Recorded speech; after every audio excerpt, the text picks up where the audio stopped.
Hello student, today we have learned class 6 math chapter number 4 exercise 4.3 solution। इस video में ना हम लोग एक्सरसाइज 4.3 के सॉल्यूशन कवर करेंगे। मैंने ना इसके पहले वाली वीडियो में ना आपको एक्सरसाइज 4.3 के ना सारे कॉन्सेप्ट बताए हैं। यदि आपने उस कॉन्सेप्ट को नहीं देखा ना तो पहले उस कॉन्सेप्ट को देखिए, उसके बाद इस सॉल्यूशन को देखिए, तो आपको ना बहुत ही इजीली समझ में आ जाएगा कि हम क्या क्या इसमें कर रहे हैं और कैसे कैसे कर रहे हैं। ठीक है ना, तो देखते हैं सबसे पहले इसका क्वेश्चन 1 क्या है। Question 1, which of the following figure are triangle. कौन सा फिगर ना ट्राइंगल है। तो देखिए ट्राइंगल मैंने बताया था ना कि ट्राइंगल में कितने साइड्स होते हैं। ट्राइंगल में 3 साइड्स होते हैं और 3 एंगल होते हैं। तो चेक करिए इसमें कितने साइड्स है। तो चेक करेंगे ना, जिसमें देखिए यहाँ से यहाँ तक एक साइड, यहाँ से यहाँ तक 2, then third and then fourth. Sides बोल लीजिए या लाइन सेगमेंट बोल लीजिए, दोनों सेम चीज है। ठीक है ना, तो इसमें कितने 4 साइड्स है और 4 लाइन सेगमेंट है, इसलिए ये ट्राइंगल नहीं है। तो यहाँ पर लीजिए नो। ठीक है, देन देखिए इसमें चेक करिए कि इसमें 3 साइड्स है कि नहीं। देखिए यहाँ से स्टार्ट करिए, यहाँ से यहाँ 1 साइड, देन 2, देन 3 साइड है। इट मीन्स यस, ये क्या है, ट्राइंगल है। देन यहाँ से काउंट करिए, यहाँ से 1 2 3 4 5। तो ट्राइंगल तो ये नहीं है, ट्राइंगल में तो 3 साइड्स होते हैं, तो ये भी नो। इसे चेक करिए, देखिए ये तो एक सर्कल है, सर्कल में तो इनफाइनाइट साइड्स होते हैं। ठीक है ना, पढ़ेंगे आप लोग आगे चल के कि सर्कल में क्या होते हैं, इनफाइनाइट साइड होते हैं, तो इसलिए भी नहीं है। तो यहाँ पर भी लिख लीजिए नो। एंड 5th है, देखिए इसे चेक करिए, देखिए यहाँ से स्टार्ट करिए, कहीं से भी स्टार्ट कर सकते हैं, जो नहीं कि यहाँ से स्टार्ट करिए। यहाँ स्टार्ट करेंगे, देखिए 1 2 एंड 3 साइड्स हो गए ना, तो ये भी क्या है, एक ट्राइंगल है। तो आप यहाँ पर लिख सकते हैं ना कि yes it is a triangle. Then देखिए यहाँ पर ना आपके लिए आंसर नोट डाउन किया हुआ है, आप चेक कर सकते हैं क्वेश्चन नंबर 1 का आंसर। एंड सेकंड है, name 3 triangle from figure A. 3 triangle का नाम बताना है फिगर ए से। 6 triangle from figure B. 6 triangle का नाम बताना है फ्रॉम बी से। एंड 8 ट्राइंगल फ्रॉम सी, और 8 ट्राइंगल का नाम बताना है फिगर सी से। तो देखिए मैंने ना यहाँ पर फिगर ड्रॉ कर लिया है पहले से ही। अब देखते हैं हम लोग ना कि इसका क्या क्या आंसर हो सकता है। तो सबसे पहले देखिए आपको ट्राइंगल, इसमें आपको ना ट्राइंगल में 3 साइड्स के बारे में बताना। देखिए पहले से मैं लिख लूँ ना, ट्राइंगल ए बी डी। पहले मैंने बोल दिया A B D, A B D, इसे पढ़ते हैं ट्राइंगल पढ़ते हैं, ठीक है ना। Then next triangle A B C, triangle A B C. और देखिए कहाँ ट्राइंगल दिख रहा है आपको, ये एक ट्राइंगल दिख रहा है ना, देखिए इसमें 3 साइड्स है ना, तो ये भी क्या हो सकते हैं, ट्राइंगल हो सकता है। तो मैं बोल सकता हूँ ट्राइंगल ए डी सी। जरूरी नहीं ना कि आप ना ए से ही लिखना चालू करिए, आप ना कहीं से भी लिखना चालू कर सकते हैं इसको। ट्राइंगल आप ऐसा बोल सकते हैं कि डी ए बी, तो ये भी एक ट्राइंगल है। आप बोल सकते हैं बी सी ए, ये भी एक ट्राइंगल है। ठीक है ना, आप कहीं से लिखना चालू करिए, उसमें कोई वो चीज नहीं है। आप समझ गए ना क्या है इसका आंसर। देन बी देखते हैं, बी में हमें कितने ट्राइंगल के बारे में लिखना है, हमें 6 ट्राइंगल्स के बारे में लिखना है। तो हम 6 ट्राइंगल, पहले ट्राइंगल 1 ट्राइंगल 2 लिखेंगे, देन ट्राइंगल 3 नोट डाउन करेंगे, then triangle 4 triangle 5 and triangle 6। देखते हैं पहले। तो देखिए यहाँ पे छोटा सा ट्राइंगल दिख रहा है ए से। देखिए मैं क्या करता हूँ, यूजुअली ना मैं स्टार्ट करता हूँ ऊपर से और ए से स्टार्ट करता हूँ, क्योंकि ए से ना हम लोग स्टार्टिंग से पढ़ते हैं ना कि ए बी सी ऐसा पढ़ते हैं ना, इस चलते मैं ना ए से स्टार्ट करता हूँ, तो ईजी रहता है। देखिए ए बी डी एक ट्राइंगल है ना, तो लिख दिया A B D. Next A D E, A D E, then A E C, A E C. देखिए अभी तो सबका मैंने एक एक पोर्शन लिया है ना, छोटा छोटा पार्ट लिया है। अब मैं ये भी बोल सकता हूँ ना कि A B E, A B E. Then next बोल सकता हूँ ए डी सी, ए डी सी। फिर बोल सकता हूँ मैं, देखिए अब ना पूरे ट्राइंगल को बोल रहा हूँ A B C, triangle A B C. देखिए समझ में आया ना आप लोगों को, ऐसे ही सॉल्व करना है। देन नेक्स्ट है ये ए बी क्या है, इस वाले फिगर में ना हमें ना 8 ट्राइंगल के बारे में बताना है।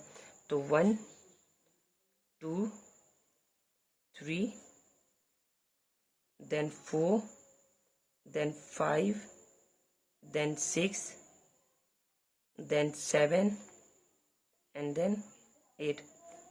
देखिए फर्स्ट वाले देखिए ए बी ई, ठीक है ना, ए बी ई एक ट्रायंगल दिख रहा है ना, ए बी ई, देन ए से स्टार्ट करिए, ए ई डी, ए ई डी, देन ए से हो गया ना, अब पूरे इस ट्रायंगल को ले लीजिए, A D B, A D B, A D B, then अब ए से हो गया ना, अब सी पर आ जाइए, डायरेक्ट जस्ट अपोजिट आ जाइए, देखिए B, sorry C B E, C B E, then C E D या सी डी ई, कुछ भी बोल सकते हैं, सी ई डी बोल लें या कुछ भी बोल सकते हैं।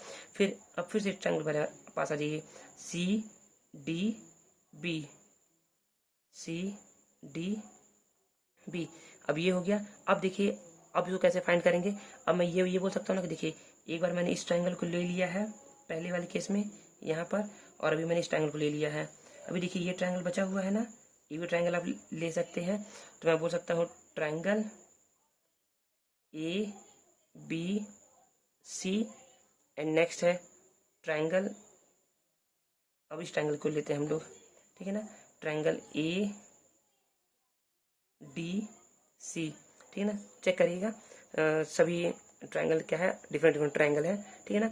अब नेक्स्ट देखिए, अब क्वेश्चन 3 है, in the quadrilateral A B C D, A B C D क्या है, क्वाड्रिलेटरल है, नेम द फॉलोइंग, हमें क्या बताना है, नेम बताना है, 4 pair of adjacent side, 4 pair बताने एडजेसेंट साइड के, B 4 pair of adjacent angle, then C है, देन डी है, तो कैसे बताएंगे, देखिए तो इसमें क्या है, 4 पेयर ऑफ एडजेसेंट साइड्स, तो मैंने बताया था ना कि एडजेसेंट साइड होते क्या है, तो यदि एडजेसेंट साइड आपको पता नहीं होगा तो आप इसको बना भी नहीं सकते हैं। तो देखिए मैंने बताया था ना कि एडजेसेंट साइड क्या होते हैं, जिसका ना एक कॉमन पॉइंट होता है, कॉमन एंड पॉइंट होता है, और वहीं से क्या होते हैं, दोनों साइड्स पास करते हैं, ठीक है ना, तो उसको बोलते हैं एडजेसेंट साइड।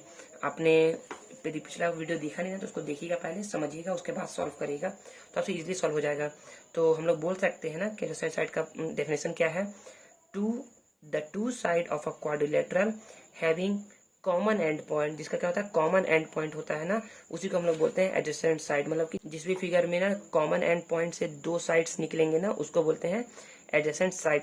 देखिए तो मैं क्या करता हूँ, हमेशा ए से स्टार्ट करता हूँ, तो यहाँ भी ए से स्टार्ट करूंगा। देखिए एक कॉमन एंड पॉइंट है ये दोनों साइड का, तो मैं बोल सकता हूँ A B comma A D, adjacent side है ना, क्योंकि इसका क्या है, कॉमन, एक कॉमन एंड पॉइंट है।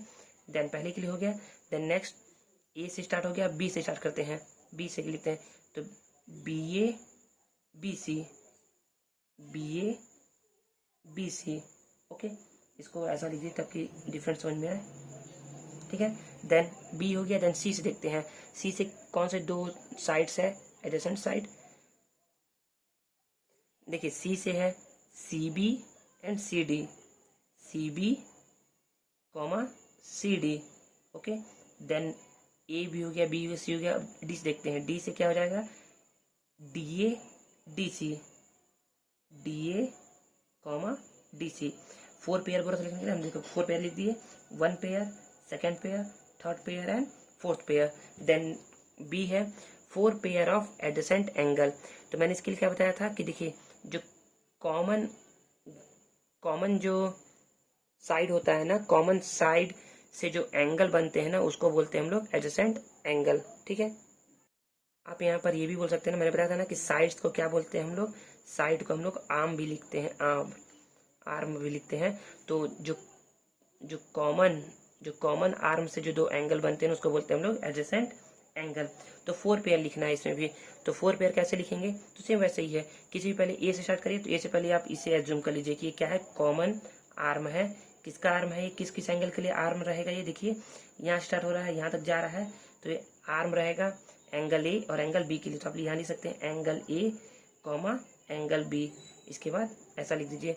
फिर यहाँ से हो गया, फिर अब इसके लिए देखिए, तो बी सी से, तो angle B comma angle C, then as it is आगे बढ़ते जाइए, इसके लिए बोल सकते हैं आप angle C comma angle D, और इसके लिए बोल सकते हैं आप angle D comma angle A, यहाँ पर ऐसा लगा दीजिए ताकि डिफरेंस समझ में आए। समझ में आ गया ना आप लोगों को। देन नेक्स्ट है सी है 2 पेयर ऑफ अपोजिट साइड्स, मैंने बताया था ना कि अपोजिट साइड्स क्या होते हैं, देखिए यदि ये एक साइड है ना, तो इसका अपोजिट साइड क्या है, जस्ट ये वाला है, और इसका अपोजिट साइड क्या है, जस्ट उल्टा है। मतलब कि जिसके क्या हो, कॉमन एंड पॉइंट ना हो ना, उसको बोलते हैं अपोजिट साइड। और आप ये भी बोल सकते हैं कि कॉमन आर्म ना नहीं होगा ना तो भी क्या होगा, अपोजिट साइड होगा। देखिए इस वाले को देखिए, ये कॉमन आर्म इन दोनों के लिए है, इन दोनों के लिए है क्या, नहीं है ना, तो ये क्या हो जाएगा, अपोजिट साइड से जाएंगे। देखिए वैसे लिखेंगे, दो पेयर लिखना है ना, तो यहीं से ए से स्टार्ट करते हैं लिखना, हमेशा ए से मैं बताऊंगा आप लोग को। तो बोल सकते हैं कि A B comma C D पहला पेयर हो गया। देन बोल सकते हैं B C comma A D second pair हो गया। समझ में आ गया ना, ये क्या है, दो कॉमन सॉरी दो पेयर है अपोजिट साइड्स के। देन डी है two pair of opposite angle, ठीक है ना। Two pair of opposite angle कैसे लिखेंगे आप, तो अपोजिट एंगल का भी वही है जैसा कॉमन आर्म अपोजिट साइड्स का है, दोनों एंगल क्या हो, एक ही आर्म से क्या हो, कॉमन आर्म से नहीं निकले होंगे ना, मतलब नहीं होंगे। जैसे मैंने इस आर्म को बोला तो इस आर्म में क्या है, बी है सी है, तो कॉमन आर्म नहीं होना चाहिए। कॉमन आर्म तो मैं बोल दूं एंगल सी और एंगल ए क्या कॉमन आर्म से बने हैं क्या, नहीं ना, तो ये क्या हो जाएंगे, अपोजिट एंगल हो जाएंगे। Angle A comma angle C क्या है, ये अपोजिट एंगल है। Then angle B comma angle D क्या है, ये भी क्या है, दोनों अपोजिट एंगल है।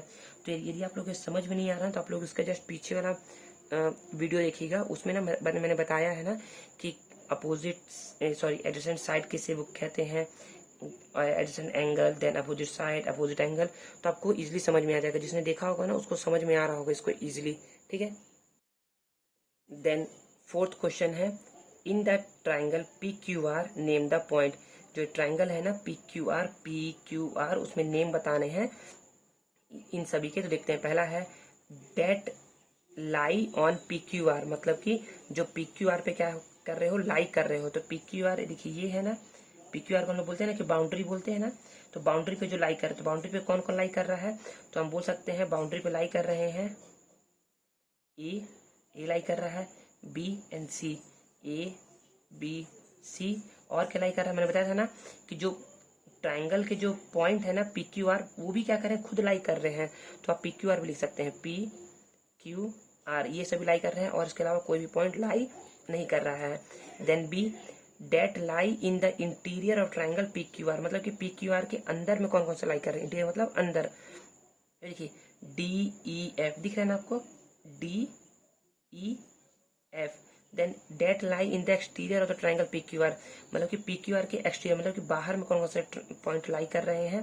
तो देखिए जी एच, और कोई दिख रहा है क्या, नहीं ना, तो केवल जी और एच है, तो जी कॉमा एच लिख दीजिए। Then that lie in the triangular region P Q R. अब रीजन क्या होता है, मैंने बताया था ना कि रीजन ना boundary as well as interior part को क्या बोलते हैं हम लोग, रीजन बोलते हैं। मतलब कि उसमें बाउंड्री भी आएगा और इंटीरियर पार्ट भी आ जाएगा पूरा, तो चलो क्या बोलते हैं, रीजन बोलते हैं। अब चूंकि ट्राइंगल है इसलिए किसका रीजन है, ट्राइंगुलर रीजन है। वही रहता है ना क्वाड्रिलेटरल का, तो इसको क्या बोलते हैं, क्वाड्रिलेटरल रीजन बोलते हैं, ठीक है ना। तो हम लोग लिखना है कि पॉइंट के बारे में बताना है जो कि क्या लाई कर रहा है ट्राइंगुलर रीजन में पी क्यू आर को। तो इसका तो बहुत सारा हो जाएगा। देखिए पहले तो डी ई एफ होगा, फिर ए बी सी लिखेंगे, देन पी क्यू आर लिखेंगे, ठीक है ना। तो बहुत लंबा लिखना पड़ेगा, तो लिखते हैं, पहले लिखते हैं, पर डी एफ से स्टार्ट करते हैं, डी ई एफ इंटीरियर।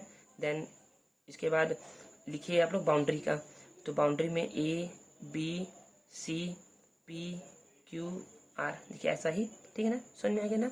और आप लोग को नहीं समझ में आ रहा हो तो आप लोग ना पीछे का कॉन्सेप्ट देखिएगा तो आप लोग को पक्का समझ में आ जाएगा, ठीक है ना। देन फिफ्थ है in the quadrilateral P Q R S name, उसमें भी देखिए सेम इसी जैसा क्वेश्चन है, तो इसे ही बनाने की कोशिश करते हैं, समझने की कोशिश करते हैं। देखिए इसमें क्या बताया गया है, A two points which are in the interior of quadrilateral, तो दो पॉइंट बताना है ना जो कि क्या है, इंटीरियर में है। तो देखिए इंटीरियर में कितने आपको दिख रहे हैं, एक्स है, वाई है, जेड है। तो आप किसी भी दो पॉइंट का नाम जो भी आपको सही लगे ना उसका आप नाम बता दीजिए। तो मैं बोल देता हूँ एक्स और वाई बोल दे रहा हूँ, ठीक है ना। तो मैंने बोल दिया एक्स कॉमा वाई, समझ में आ गया ना, समझ में आ गया ना। आप एक्स वाई बोल सकते हैं या फिर आप कुछ भी, मतलब कि एक्स वाई, फिर आप वाई जेड भी बोल सकते हैं, वाई जेड ले लीजिए, फिर और आप बहुत सारा नाम है, वाई जेड, फिर जेड एक्स ले लीजिए, ठीक है ना। बहुत सारे नाम है, आप इसमें ना किसी एक को लिखिएगा, तीनों को मत लिखिएगा, ठीक है ना, किसी एक को लिखिएगा, क्योंकि हमको दो पॉइंट पूछ रहा है ना। B two points which are in the exterior of quadrilateral, जो क्या एक्सटीरियर में है, बाहर में है। देखिए एक्सटीरियर मतलब कि सी बी ए, तो तीनों में से ना कोई भी 2 पॉइंट लिख लीजिए, ऐसे ही लिखिएगा, सेम टू सेम ऐसे ही लिख सकते हैं। पहले लिख लीजिए ए बी, फिर लिख सकते हैं ए सी भी लिख सकते हैं, कोई लिखेगा बी सी लिखेगा कोई, तो आप कुछ भी लिख सकते हैं जो आपका मन करे। तो मैं लिख देता हूँ ए बी, क्योंकि ए बी से मैं स्टार्ट करता हूँ, तो मैं लिख दिया ए बी, तो ए कॉमा बी, समझ में आ गया ना। आप ऐसा भी इसमें लिख सकते हैं ए बी और बी सी और सी ए, कुछ भी लिख सकते हैं, ठीक है ना। देन सी है two points which are on the quadrilateral, 2 point क्या है जो कि क्वाड्रिलेटरल में है। तो क्वाड्रिलेटरल पे कौन, मतलब इसका मतलब होता है ना कि जो कि क्या है बाउंड्री पर है। तो बाउंड्री पर क्या क्या है, के है, एल है, एम है। तो सेम इसमें भी वैसे ही, तो मैं लिखूंगा सबसे पहले के से स्टार्ट, अल्फाबेट स्टार्ट कहाँ से होता है, मतलब इस केस में के एल एम में के से स्टार्ट हो रहा है, तो मैं लिख दूंगा के कॉमा एल, ठीक है ना। आप ऐसे ही करके और करके एल एम और करके एम एम के कुछ भी लिख सकते हैं, ठीक है ना, समझ में आ रहा है ना। और इसके बाद मैंने बताया था कि ये तो लिख ही सकते हैं, साथ ही साथ P Q R S A भी हो सकते हैं, तो आप पी क्यू भी लिख सकते हैं, कुछ भी लिख सकते हैं जो आपका मन करे, ठीक है ना। फिर D two points which are in the quadrilateral region, quadrilateral region के अंदर जो भी आ रहे हैं ना उसके उन 2 पॉइंट के बारे में नाम बताना है। तो देखिए क्वाड्रिलेटरल रीजन क्या होता है, boundary as well as interior में, इंटीरियर को क्या बोलते हैं, रीजन बोलते हैं, ठीक है ना। तो ये क्या हो जाएगा, क्वाड्रिलेटरल रीजन हो जाएगा इसके अंदर, और बाउंड्री को बोलेंगे क्वाड्रिलेटरल रीजन। तो इसमें जो 2 आपको पॉइंट लिखने का मन आ रहा है ना वो लिख दीजिए। तो मैं क्या करूंगा, मैं फिर से के एल लिख दे रहा हूँ, ठीक है ना, के एल, देखो इसी के क्वाड्रिलेटरल रीजन में ही तो है ये, ठीक है ना। देन 6 है fill in the blanks, blank को क्या करना है, फिल करना है, तो करते हैं फिल। फर्स्ट है a triangle has dash angle and dash side, तो मैंने बताया था ना कि ट्राइंगल के कितने एंगल कितने साइड होते हैं, 3 एंगल है तो 3 साइड्स ही होंगे, ठीक है ना, 3 angle and 3 sides. A quadrilateral has dash diagonal and dash side, तो क्वाड्रिलेटरल में देखिए ये क्वाड्रिलेटरल है ना, इसमें कितने डायगोनल दिखेंगे, एक यहाँ से यहाँ ड्रॉ करेंगे और एक यहाँ से यहाँ ड्रॉ करेंगे, इसे बोलते हैं डायगोनल। तो 2 डायगोनल होते हैं एंड साइड्स कितने होते हैं, देखिए 1 2 3 4, ओके, समझ में आ गया। Then C a diagonal of a quadrilateral join its 2 dash vertices, जो एक डायगोनल होता है ना किसी भी, the diagonal of a quadrilateral, देखो जो डायगोनल होता है ना किसी भी क्वाड्रिलेटरल का, वो किसको ज्वाइन करता है, वो ज्वाइन करता है, देखिए ये दोनों यहाँ से यहाँ डायगोनल स्टार्ट हुआ यहाँ तक गया, ठीक है ना, यहाँ तक गया ना। देखिए ये किसको ज्वाइन कर रहा है, किस वर्टिसेस को ज्वाइन कर रहा है, यहाँ एक वर्टिस है और यहाँ एक वर्टिस है, ये दोनों सेम साइड एक ही तरफ है या अपोजिट है, देखिए अपोजिट दिख रहे हैं, तो यहाँ पर लिखेंगे 2 अपोजिट वर्टिसेस को क्या करता है, ये ज्वाइन करता है, ठीक है ना, अपोजिट वर्टिसेस को क्या करता है, ज्वाइन करता है। Fourth no dash vertices of a quadrilateral lies on the same straight line, no, अब नो डैश वर्टिसेस तो मैंने कॉन्सेप्ट में बताया था और अभी भी बता रहा हूँ कि क्या होता है ना, जो 3 वर्टिसेस होते हैं ना कभी भी ना एक स्ट्रेट लाइन में ना ड्रॉ नहीं होते हैं, क्योंकि आप चेक करिए यदि आप 3 स्ट्रेट लाइन, यदि आप एक क्वाड्रिलेटरल बनाएंगे जो कि क्या हो 3 पॉइंट हो, देखो क्वाड्रिलेटरल के लिए 4 पॉइंट चाहिए, ये यदि आप 3 पॉइंट एक ही स्ट्रेट लाइन में ले लेंगे ना, तो आप कभी भी एक क्वाड्रिलेटरल बना ही नहीं पाएंगे, कभी नहीं बना पाएंगे आप। एक पॉइंट चाहे इधर ले लीजिए, इधर कहीं भी ले लीजिए, आप क्वाड्रिलेटरल कभी बना ही नहीं पाएंगे। तो क्या होता है, ओनली 2 पॉइंट क्या रहता है, एक लाइन बनाना चाहिए, बाकी जो तीसरा पॉइंट है ना वो इधर उधर कहीं भी हो सकता है। देखिए 3 ले लिया ना, तो चौथा मैं कहीं पर भी ले लूंगा ना, मैं बना ही नहीं पाऊंगा, ट्रायंगल बन जाएगा वो। यदि मैं 2 लूंगा ना तो बन सकता है, देखो ऐसे ले लिया और एक को यहाँ ले लिया, एक को यहाँ ले लिया, देखिए ये क्या बन गया, ये क्वाड्रिलेटरल बन गया ये, ठीक है ना। तो no 3 vertices of a quadrilateral lie on the same straight line, 3 vertices कभी भी स्ट्रेट लाइन में लाई नहीं करने चाहिए क्वाड्रिलेटरल के केस में, ठीक है ना। E 2 angle of a quadrilateral are adjacent, 2 angle होते हैं क्वाड्रिलेटरल के adjacent if they have common, तो कॉमन आप यहाँ आर्म लिखेंगे, ठीक है ना, साइड भी लिख सकते हैं, लेकिन ना आपके बुक में ना आर्म दिया गया है ना, तो आप आर लिखना, मतलब कि आर लिखना आपके लिए ज्यादा सही रहेगा, ठीक है ना, आर्म। देन एफ है 2 sides of a quadrilateral are dash if they do not form the arms of an angle of a quadrilateral, 2 side of a quadrilateral are dash, 2 side जो होते हैं ना क्वाड्रिलेटरल के क्या होते हैं, if they do not form the arms of the angle, मतलब कि ये बोलना चाह रहा है ना कि जो 2 साइड है क्वाड्रिलेटरल के, सपोज करिए ये एक साइड है और एक ये साइड है, ठीक है ना, if they do not form the arm, या यदि वे आर्म फॉर्म नहीं करते ना, मतलब कि आर्म ऑफ एन एंगल, तो देखिए इसका आर्म ऑफ एंगल अलग होगा, इसका एंगल अलग होगा, तो यहाँ पर आएगा आंसर अपोजिट। देखिए अभी समझा रहा हूँ, आप लोग समझ में आ जाएगा। Two side of a quadrilateral are opposite, दो साइड क्या होते हैं क्वाड्रिलेटरल के अपोजिट होते हैं। इफ दे डू नॉट, यदि वो क्या हो, do not form the arms of an angle, वो एंगल फॉर्म नहीं करते हैं ऑफ अ क्वाड्रिलेटरल का, मतलब सेम एंगल फॉर्म नहीं करते हैं क्वाड्रिलेटरल का, तो उस केस में क्या होते हैं, वो अपोजिट होते हैं। ठीक है ना। अब नेक्स्ट है एमसीक्यू। एमसीक्यू सॉल्व करते हैं हम लोग। यहाँ पर ना क्वेश्चन नंबर 4, क्वेश्चन नंबर 5 और क्वेश्चन नंबर 6 का ना आप लोग को आंसर लिख दिया गया है। अब हम क्वेश्चन नंबर 7 देखते हैं। क्वेश्चन नंबर 7 समझते हैं। देखिए क्वेश्चन नंबर 7 है, एमसीक्यू क्वेश्चन है। At least how many non collinear points makes a triangle. तो जब मैंने ट्रायंगल पढ़ाया था ना, तो सबसे पहला कॉन्सेप्ट यही पढ़ाया था ना कि कितने नॉन कोलिनियर पॉइंट चाहिए ट्रायंगल बनाने के लिए, मिनिमम एटलीस्ट। तो मैंने बताया था ना कि यदि आप मिनिमम 2 पॉइंट लेंगे तो कभी ट्रायंगल बनेगा क्या, नहीं। ये क्या बनेगा, एक लाइन बनेगा। ठीक है ना, एक लाइन सेगमेंट और लाइन और एक रेज बनेगा 2 पॉइंट से। लेकिन यदि आप 3 नॉन कोलिनियर पॉइंट लेंगे ना, 3, तो क्या बन जाएगा, एक कोलिनियर, सॉरी क्या बन जाएगा, एक ट्रायंगल बन जाएगा। तो यही बताया गया है कि at least how many non collinear point makes a triangle, तो आंसर होगा 3। ठीक है ना, क्योंकि 3, यदि आप मान लीजिए तीनों पॉइंट एक ही लाइन में ले लेंगे तो क्या कभी ट्रायंगल बनाएगा क्या, नहीं बनाएगा। इसलिए बोला गया है पर नॉन कोलिनियर पॉइंट, तो कितना होगा आंसर, 3 होगा। तो आंसर है B 8। Which of the following is not a pair of adjacent angle of a triangle ABCD। मतलब ना कि ये जो क्वाड्रिलेटरल है ना ABCD, उसका क्या एडजेसेंट एंगल कौन सा नहीं है इसमें। तो एडजेसेंट एंगल मैंने बताया था ना कैसे, कि यदि B है तो C बोलेंगे, C है तो D, मतलब कि सीक्वेंस चलेंगे। जैसे कि मैंने बना दे रहा हूँ यहाँ पर एक क्वाड्रिलेटरल। क्या क्वाड्रिलेटरल है बताइए पहले आप लोग। तो बिल्कुल एक क्वाड्रिलेटरल है, क्योंकि ना इसमें 4 साइड्स है और 4 एंगल है। तो चेक करते हैं, विच of the following is not a pair, कौन सा पेयर नहीं है इसमें एडजेसेंट एंगल का। तो एडजेसेंट एंगल के लिए मैंने बताया था ना कि कॉमन आर्म को देखते हैं, उससे जो 2 एंगल फॉर्म होंगे ना, वो क्या होंगे, आपके एडजेसेंट एंगल होंगे। तो देखिए इससे क्या फॉर्म हो रहा है, angle A angle B, angle A angle B है, हाँ फॉर्म होता है, मतलब ये आंसर नहीं है भी, मतलब कि नॉट पूछ रहा है ना, मतलब ये होता है लेकिन इस केस में ये नहीं है, क्योंकि यहाँ पर नॉट पूछा जा रहा है। ठीक है, फिर देखते हैं बी और सी। बी और सी में, बी और सी, क्या बी और सी है यहाँ पर, बी और सी तो ऑप्शन में ही नहीं है, तो सर हम चेक ही नहीं करेंगे। फिर देखते हैं हम लोग डी और ए, साइड लेते हैं डी और ए। तो यहाँ पर ए और डी, क्या ए और डी है, हाँ ए भी है, तो मतलब कि ये भी हमारा आंसर नहीं होगा, तो ये 2 आंसर नहीं होंगे। अब देख करते चेक करते से, ये कॉमन आर्म ले लिया, तो इसमें देखिए क्या क्या नंबर है, सी और डी। तो देखिए सी और डी भी है, ये भी नहीं लगता, तो जो ऑप्शन बच गया उसको टिक कर दीजिए। ठीक है ना। और जाने जाते हैं रीजन, तो रीजन बता रहा हूँ। देखिए जैसे ना एंगल बी देखिए और एंगल डी, क्या इसका कोई कॉमन आर्म है क्या, नहीं है ना, ये तो अपोजिट एंगल है, तो इसलिए क्या हो जाएगा, हमारा ये आंसर हो जाएगा। हमसे पूछ रहा है एडजेसेंट एंगल, तो ये एडजेसेंट एंगल नहीं है, क्योंकि इसका कोई कॉमन आर्म नहीं है। ठीक है ना, ये अपोजिट एंगल भले ही है। ठीक है ना, आंसर हो जाएगा बी। देन सॉरी आंसर हो जाएगा A. Then 9, how many pairs of adjacent side does a triangle quadrilateral have.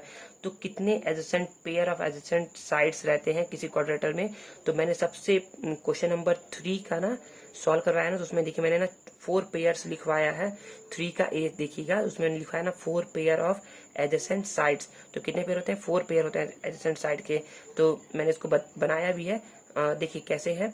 यहाँ पर मैंने बताया था ना कि साइड क्या क्या, देखिए एडजेसेंट साइड, यहाँ से आप देखिए इस कॉमन पॉइंट से आप देखिए कि कौन कौन साइड पास हो रहे हैं।